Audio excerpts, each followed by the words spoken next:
Alright, so knock, knock, knock. I perform my hygiene. Hi, I'm Emily, I'm a student nurse from Harper, and I'm here to do a head-to-toe assessment. How are you today? I'm doing wonderful. Alright, so I'm going to check out his behavior first, his level of consciousness, he's alert. Alright, I'm going to ask you a couple questions. Do you know where you are? Yep, my room. Alright, do you know who the president is? Joe Biden. Do you know what time it is? It is really late. Okay, and do you know why we're here? We were filming a video. Alright, so my patient is alert, oriented to time, place, person, place, in situation. He's alert. His skin color is evenly distributed, no signs of pallor or cyanoses, and his speech is clear and understandable. Alright, so I already did cranial nerve 2 using the Snellen chart. It's intact, and then his weight is about 130 pounds. He's 5'7". He's not malnourished or overweight. It's a healthy BMI. And then I already took his vital signs. His temperature, pulse, blood pressure, and heart rate were all within normal limits. So I'm going to start the assessment. Alright, so I'm going to start with his head. His head is normal cephalic. When I look and part through his hair, there's no signs of infestations, bald spots, or hair loss. There's no lesions, masses, or abnormalities. It's evenly distributed, thick, dark, shiny, and healthy. I look at his face. It's symmetrical. There's no dropping of his eyebrows or issues with symmetry. When I palpate the temporomandibular jaw, there's no clicking or popping. And when I palpate, is there any pain here? Nope. For his maxillary sinus? Alright, and then his frontal sinus? No. Okay. So then I'm going to come to his eyes. So I'm going to start with cardinal positions of gaze. This is testing cranial nerves 3, 4, and 6. Alright, so follow. So there's no nystagmus noted. His eyes move. And then we'll do confrontation. His eyes converge towards the nose. And then the sclera is white. And then if you could look up, the conjunctiva is pink. Then I'm going to do the pupillary light reflex. Alright. And the pupils constrict equally and bilaterally. The pupils are perla, which is normal. And then I am going to come around and look at his ears. So there's no crusting or lesions on the left side, and on his right, no crusting or lesions. I don't own any drainage on his right or left sides, which is normal. I'm going to check cranial nerve 8 by doing the whispered acuity test. Alright, so I'm going to whisper something. Okay, so 12:30. I'm tired. Me alright, too. perfect. Cranial nerve 8 is intact. Alright, so now I'm going to come down to the nose. No abnormalities that I can see. No crusting or lesions. No masses. So I'm going to check, and I'm going to palpate the nose. Any pain? Nope. Alright, and then check the patency. Go ahead and breathe in and out. Alright, perfect. So then I put on my mask, and I'm going to look inside of his mouth. So I'm looking at the mucosal membranes, looking for any lesions. I don't see any. I look at the gums here, and then if you could open them again. So there's no lesions. It's pink and moist. If you could say ah. So that's testing cranial nerve 9 and 10. I see the resin fall, the soft palate and uvula. His tonsils aren't swollen. And then if you could stick your tongue out, that's hypoglossal midline. His lips aren't chapped. Everything in his mouth is within normal limits, which is normal. Alright, so let's come down to the neck. So I'm going to have you tilt your head to the right, then to the left, then up, then back, then left ear to your shoulder. Yeah, alright, perfect. So the neck is within range of motion for that. I'm going to look at the parotid and salivary glands and the thyroid gland. If you could tilt your head back a little. There's no goiter. I don't see any enlargements of the glands, which is normal. Alright, so now we'll do resistance. So put your hand against mine, hand against mine. And this is testing cranial nerve 11, which is normal. Alright, so I'm going to do the lymph nodes. I'm looking for any lymph nodes in general. They should not be palpable. So I got the preauricular, the postauricular, the occipital, the submental, the submandibular, the jugular-digrastic, the the superficial cervical, the deep cervical chain, the post cervical, and the vein in the back. And if you can hunch your shoulders up, this is the supraclavicular. I didn't feel anything, so that means that they are normal, within normal limits. So I shouldn't feel anything. Alright, so now I'm going to palpate the carotid arteries. I'm going to do one at a time. I'm looking for a smooth upstroke. Alright, perfect. Perfect. And now I'm going to take a listen. They're bilateral on both sides. So I'm listening for a bruit. Nope. Alright, perfect. And he held his breath, which is great. Okay, so now we're going to come to the upper extremities. Skin color is evenly distributed. No bruising, vascularities, arrhythmia, or any issues with that. I'm going to feel the back of my hand, and the skin temperature is evenly distributed. You can hold out your hands. I check the cap refills. They're all quick, less than 3 seconds. I look at the profile sign. 160 degrees, no signs of clubbing, which is normal. Then if you can tilt, I'll palpate the radial pulses.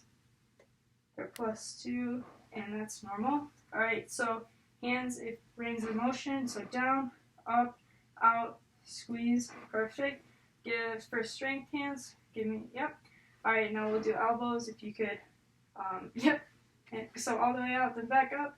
Okay, we'll do strength of the elbows. Alright, equal bilaterally. Then if you could stand up, I'm going to have you do the shoulders, so all the way up, all the way down, and then abduct and adduct, perfect, and then just against my hands, and then, alright, shoulder strength equal. Alright, and then if you want to lie down, we'll do the heart, and then we'll do the bowel, and then the lungs. Alright, so if you could turn your head this way, on his right side, he's 30 to 45 degrees position, no jugular venous distension noted. On this side, no jugular venous distension noted, which is normal. Alright, so I'm going to come and listen to the heart. So I'm going to listen with the diaphragm first. So I'm listening on the right second intercostal to the aortic, and then I'm coming down to the left second intercostal, the pulmonic, all the way down to the left lower sternal border, to the tricuspid, and then to the middle of the left clavicular right below the nipple line to the aortic. I'm listening for any extra beats, S3s, S4s, which I don't hear. So now I'm going to come and do the same thing with the bell. So the bell is side stroke. We're going to go again, same place. So the aortic, listening for any S3s, S4s, to the pulmonic, to the tricuspid, and then to the mitral. And we have no issues with that. Then I'm going to listen for the S1 and S2. They're present, the rate is normal, about 60 beats per minute, and there's no extra heart sounds. Alright, so I come down to the abdomen. I'm looking, this thing will stop buzzing. I'm looking for any, with symmetry, no abnormalities or masses. I'm coming here. I'm going to listen. I look, listen, symmetrical, skin color is evenly distributed, no issues there. I'm going to listen with the bell to the aorta, listening for any bruise. I don't hear it. It's about 1 inch above the umbilicus, and then I'll come right up a little bit to the left, and that is the renal artery, and I'll come and do the same on the other side. I'm listening, pressing a little firmer, no bruise. Now I'm going to listen in the stomach for the bowel sounds, so 1, then I'll go to the left quadrant, the lower quadrants, and all his bowel sounds are present. Alright, so then I'm going to start with light touch, then deep touch. Let me know if you have any pain. Take deep breaths if it's ticklish. I'm looking for any tenderness, pain, which I don't feel. I'm going to go to deep palpation, press deeper. I'm looking to palpate any organs that are out of line, and I don't notice them. Alright, so you can go ahead and stand up. We're going to do the lungs. I'm looking at the anterior and the posterior sides of the chest. The anterior, the skin's color is evenly distributed. And then if you could stand up and turn for the camera, the posterior, the skin color is also evenly distributed. When I palpate, do you have any pain? Nope. Alright, and then on this way, any pain? No. Alright, and then when he's breathing, it's regular between 10 and 20 breaths per minute. It's even, deep, no accessory muscles used, no retractions that I know, which is healthy. And then the skin color throughout, using the back of my hand, is warm. Alright, which is normal. So I'm going to listen to the front. The sounds I'm hearing are bronchio, bronchovesicular, and vesicular, which is within the normal limits. Bronchio, bronchovesicular, and then vesicular would be heard right here. Alright, so harsh, harshish, and not very audible. Alright, so if you breathe in and out.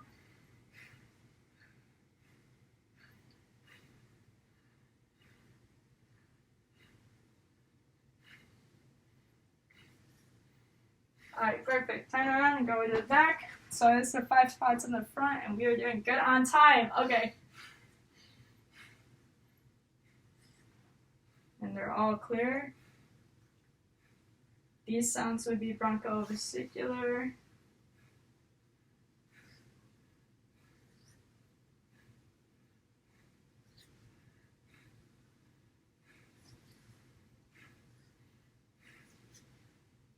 Alright, don't pass out on me now. Alright, so we already did the cardiac, we did the abdomen, so I'm going to actually come down to the lower extremities. Alright, so I'm looking at the lower extremities. This is the same exact thing I did with the upper extremities, so if you could lift your legs up for the camera. The skin color is evenly distributed. When I palpate here, there's no pretibial edema, no lesions, scarring, or issues. When I take the back of my hand and go through, the temperature is evenly distributed. I come down here for the pedal pulses, and they're present. They're about a +1, +2, which is normal. They're usually faint. I test the calf refill on all the toes, and they all come back within 3 seconds, which is normal. Alright, and then, so if you could just show that you can push your feet down, then up. Alright, and then against me, and then back up. Alright, perfect. And then if you could go ahead and lay down. I'm going to check out your hips, and then we'll do your knees. So, any pain? Nope. Alright, give me a push. So that's hip of his strength, and we did the strength of his feet, which was normal bilaterally. And then I'm going to do the same on his left side. So any pain? Nope. Alright, and then give me a push. And a push. And then can you lift this foot up really quick? 1, 2, 3, 4, 5. This foot up really quick. 1, 2, 3, 4, 5. Then while he's laying down, I'm going to come into the plantar reflex. I'm looking for any abnormalities, which would be a flex of his toes. So I'm going to come around, no flex, no flex. Alright, negative, and that's normal. And then we're going to do your knees really quick. So if you could just extend your knees. So extend, then these. Alright, and then against mine. Alright. Alright, so now we have made it to neuro. So I'm going to find my cotton wisp that I can never find. That's on the table. Okay. Alright, so I'm going to have you close your eyes. I'm going to do light touch. Let me know when you feel. Feel, feel, feel, feel. Alright, perfect. Now we're going to do dull versus sharp discrimination. This is going to be sharp. This is dull. Alright? Okay. Alright, you tell me. Sharp. Okay? Dull. Dull. Sharp. Dull. Sharp. Alright, perfect. Alright, and then we're going to do the cerebellum function. So you're going to touch your nose to my finger. Alright, perfect. And then you're going to stand up. We're going to close your eyes and feet together. This is Romberg test. He should not be swaying. So this is normal. He's not swaying. Alright, and then I'm going to have you walk. So I'm assessing his gait. It's steady. And then here, I'm going to have him do his heels to toe. Could you walk for the camera? And again, I'm assessing his gait and balance, and this is cerebellum, and that's normal. Okay, perfect. Okay, so you could go ahead and sit down, and we can do the quadriceps reflex, and at the very end, we'll do the Babinski reflex because, let me, before my computer times out, because we have to set up the table. The camera's a little Oh, the camera's off. Sorry. Okay. Okay. Okay. Is it okay? Okay. Yeah. So this is the quadriceps reflex. I'm gonna hit right below the patella, and I'm looking for a jerk of his leg. Alright, so ready? Alright, and then same here, and I have the leg dangling. Alright, perfect. We'll do the biceps at the end because we have to set up the table. Okay, so now let's check out the spine. So if he turns around, bend down.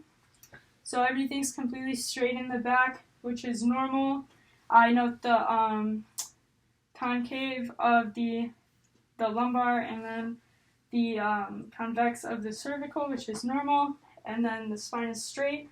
And then if you bend all the way down, I feel the range of motion, and it's all equal. Alright, so really quick, we'll scoot the table over so we can do the biceps reflex, and that will wrap up our assessment. Uh-oh.